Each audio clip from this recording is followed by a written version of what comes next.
ദൃശ്യം 3 ആരാധകർ കാത്തിരിക്കുകയാണ്. അവർക്ക് സന്തോഷത്തിന് വക നൽകിക്കൊണ്ട് ചിത്രത്തിന്റെ റിലീസ് തീയതി ഔദ്യോഗികമായി നായകനായ മോഹൻലാൽ പ്രഖ്യാപിച്ചു. ഈ വർഷം ഏപ്രിൽ 2-ന് ചിത്രം ലോകമെമ്പാടുമുള്ള തിയേറ്ററുകളിൽ പ്രദർശനത്തിനെത്തും. റിലീസ് തീയതി പ്രഖ്യാപിക്കുന്നതിനൊപ്പം ദൃശ്യം 3യുടെ പുതിയ പോസ്റ്ററും പങ്കുവച്ചിട്ടുണ്ട്.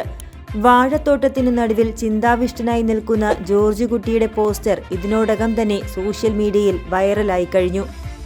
ജിത്തു ജോസഫിന്റെ സംവിധാനത്തിലെത്തുന്ന ദൃശ്യം 3യുടെ ഷൂട്ടിംഗ് കഴിഞ്ഞ വർഷം സെപ്റ്റംബറിലാണ് ആരംഭിച്ചത്.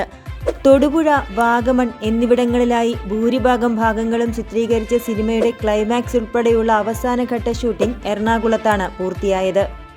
ആദ്യ 2 ഭാഗങ്ങളെപ്പോലെ അമിതബുദ്ധി പരീക്ഷിക്കുന്ന സിനിമയാവില്ല ഇതെന്നും ജോർജ് കുട്ടിയുടെ ജീവിതത്തിലെ മാറ്റങ്ങൾക്കാണ് പ്രാധാന്യമെന്നും ജിത്തു ജോസഫ് വെളിപ്പെടുത്തിയിരുന്നു. ജോർജ് കുട്ടിയുടെയും കുടുംബത്തിന്റെയും പുതിയ വിശേഷങ്ങൾ അറിയാൻ ഏതായാലും ഇനി 1.5 മാസം കാത്തിരിക്കാം.